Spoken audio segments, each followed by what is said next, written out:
Padmini pictures என்ற பேனரில் சில படங்களை இயக்கி தானே தயாரித்து பி.ஆர். பந்துலு அவர்கள் 2 படங்கள் தந்த தொடர் தோல்வியால் பெரும் கடனாளி ஆனார். விஜயனை நாயகனாக கொண்டு ஒரு படம் இயக்கலாம் என திட்டமிட்டு விநியோகஸ்தர்களுடன் கூடி அந்த படத்தின் கதையை பற்றி பேசியிருக்கிறார்.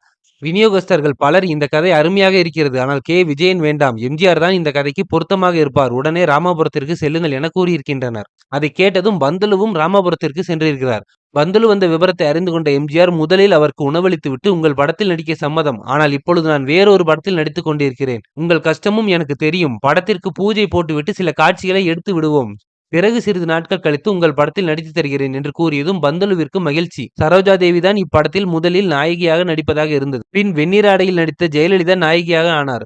கோவா அருகே உள்ள தீவில் படம் பிடித்தார்கள். பட பூஜையின் பொழுதே பல விநியோகஸ்தர்களிடமிருந்து பெற்ற முன்படத்தை கொண்டு கடனை எல்லாம் அடைத்து விட்டார் பந்துலு. அதன் பிறகு எம்ஜிஆர் நடித்து படம் வெளியாகி சக்கைபோடு போட்டது. அந்த படம் தான் 1000ல் ஒருவன். எம்.எஸ்.வி. மற்றும் ராமமூர்த்தி இசையில் அனைத்து பாடல்களும் ஹிட். இப்படத்தில் வாலி அதிக பாடல்கள் எழுதினார். ஆயினும் வாலி வளைத்து வளைத்து எழுதிய ஒரு பாடல் மட்டுமே எம்ஜிஆருக்கு திருப்தியாக அமையவில்லை. கடைசியாக கண்ணதாசனையே எழுத சொல்லிவிடலாம் என்று முடிவெடுத்து எழுதப்பட்ட பாடல்தான் ஓடும் மேகங்களே ஒரு சொல் கேளீரோ என்ற பாடல். அரசியல் பிணைக்கில் இருந்து அருமையாக எழுதி கொடுத்த கண்ணதாசனுக்கு அள்ளி அள்ளி வழங்கினார் எம்ஜிஆர்.